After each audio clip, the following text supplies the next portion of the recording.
Greetings, peace be with you. Hope that you're staying strong. Hope that you're continuing to improve. Hope that you're continuing to level up and committing to the process of perpetual growth and improvement. Now, in this video, I'm going to be talking about the truth about sin, right?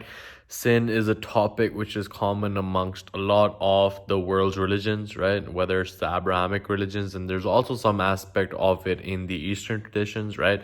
It comes in the form of karma, right? But there are actually different views of a similar force in the universe, right? So what exactly is sin, right? Where does it actually come from? Because in the culture that I was brought up in, it was like, yo, if you don't do this thing that God has ordered us to do, then you will burn in hell, right? You will burn in the fires of hell, right? So it's like, I thought about this a lot. I'm like, yo, if I do this thing, right? And there's another person who does this thing as well. And this other person is doing it because of fear, because of the consequence, because he doesn't want to burn in hell, right? So he's doing that because his intention is to save himself and he's scared and he's fearful, right? Now, I could be doing that same thing and it's not because I'm fearful, it's not because I'm scared. I'm doing it out of love, right? So whose intention is more pure in that situation, right? So just something I was thinking about and really looking back, I'm like, two people can be doing the same exact thing. One person could be doing it because it's the right thing, because he knows in his heart that it's the right thing. And the other person could be doing it because, he's forced to do it or he is actually considering the consequences, right? So for me, it's really about purifying my own intention about why I do what I do, making sure that I'm coming at it through the lens of love. Because at the end of the day, it's only love and fear, right? Those are the two primary things. And even if you go back a notch, it's only love, right?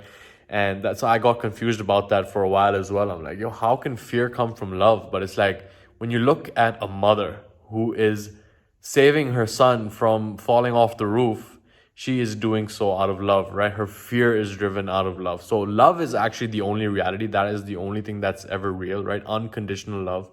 But when we look at our own decisions, when I look at my own decisions, right?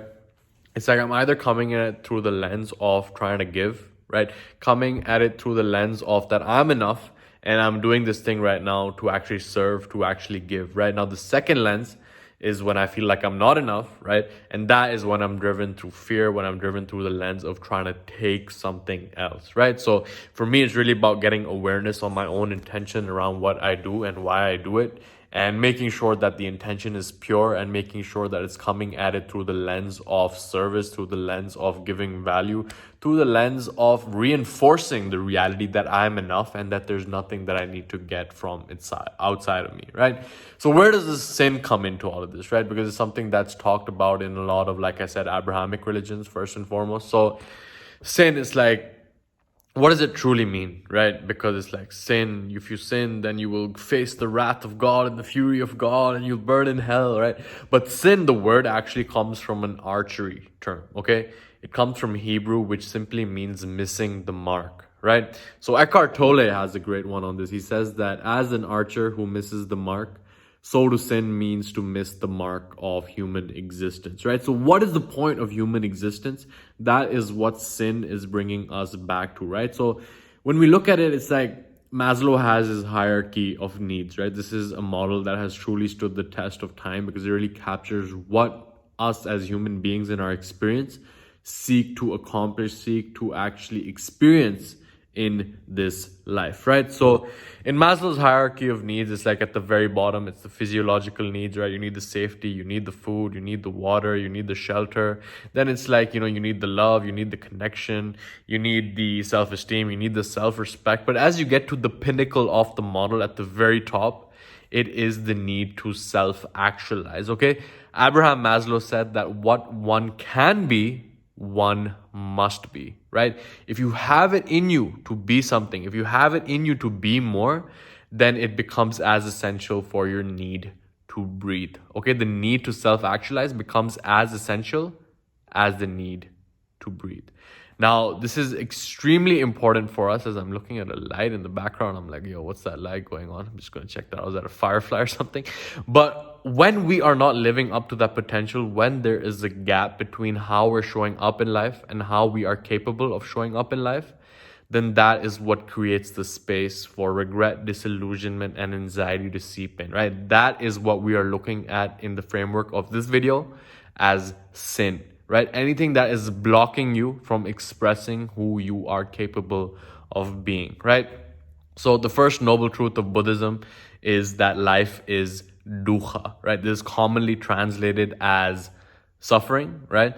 But what dukkha literally means is axle, right? So like imagine that your dream car is sitting in your garage. It has all this potential horsepower. It can go so fast, but there is an axle stuck within its wheel, right? If there's an axle stuck within its wheel, then that car is not going anywhere despite how much potential horsepower it has, right? So in the same way, sin becomes a block in the projection of our own divine potential, right? And your potential is truly divine because if you think about it, like the more that you are, the more that you can be, the more that you can be, the more you have yet to become, and on it goes, right? Every mountain peak that you summit, it will reveal a view to a completely new landscape, right? There's no end to this journey. It's just constant and never ending improvement.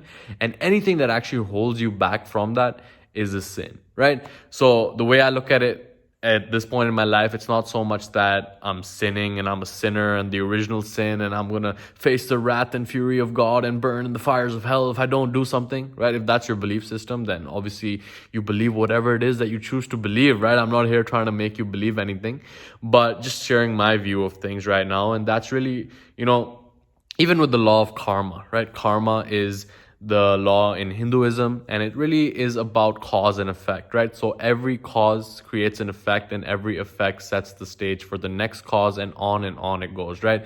And it ends up going. And the purpose of karma in the philosophy of in Hinduism, it's not to come and bite you in the ass. It's not here to teach you a lesson, right? It's there to first and foremost make you sure that you are taking responsibility for your actions, right? That is what the Eastern traditions are focused on. It's not so much that there is this father up in the sky that is judging you at every moment and telling you what's right, what's wrong. It's more about taking responsibility for your actions, because as you sow, so shall you reap, right? That is what it all comes down to. And we see these teachings occurring across all of these different belief structures. And, I think that for a long time, I had a problem in reading the spiritual scriptures and taking them at face value and not truly capturing the essence and the metaphor behind them, because that is really what it comes down to at the end of the day, right? So the purpose of karma really is to teach us that we are not walking in alignment with our dharma, right? And dharma, it's like, that's the thing with Sanskrit, at least. It's like such a deep spiritual text that it's very difficult to capture the essence of the word in English. So dharma can mean something like purpose, as your calling, as your true path and purpose in your life that you're meant to walk. Karma comes in to actually signal to you that you may not be on that path and that you need to get back on your path, right? So the purpose of karma is to get us back on track towards dharma, and the purpose of sin is to explain to us that there is a block in the projection of our divine potential, and that there's something that needs to be addressed, right? Because when there is a gap, like I said, between who you are and who you're capable of being, only then do we begin to create the space for those lower emotions, right? So Tony Robbins as well, he has his 6 human needs, right? He has his own model. I think that's a great one as well. It starts with certainty, right? Having some certainty in your life. And then the paradox is that the second human need is uncertainty, right? You need that uncertainty, you need that growth, you need that adventure. And then it's about significance, right? And then it's about love, connection, relationships, right? Those are the four human needs. But we are not only human, we are also human beings, right? Human on the level of form, being on the level of timeless formlessness, right? On the level of essence, right? And what our soul truly craves are the 2 final human needs, which are growth and contribution, right? And that's really what it comes down to at the end of the day, to close and narrow the gap between who we are and who we are capable of being at moment-to-moment basis, right? The moment is all we will ever have. So narrowing down on what can I do right now to move towards who I'm capable of being, because every act that I exhibit is an act of self-definition, right? So is my behavior truly in reflection with the values that I seek to embody? That is the question that I'm going to leave you with in this video, right? Is my behavior in alignment with that which I deem valuable? And if I don't know what is valuable, maybe that is an opportunity to really get clear on what my true values are, what I truly believe to be my path and purpose in life, rather than what has been fed into me from the outside. Okay, so with that, I conclude this video. I hope that you got value from it. Leave a comment below letting me know your number one takeaway from this video. Subscribe if you haven't already. Click the like button if you like it. Click the dislike button if you don't dislike it, right? So you never have to see me again. But either way, I hope that you got value from this video, and I will see you in the next one.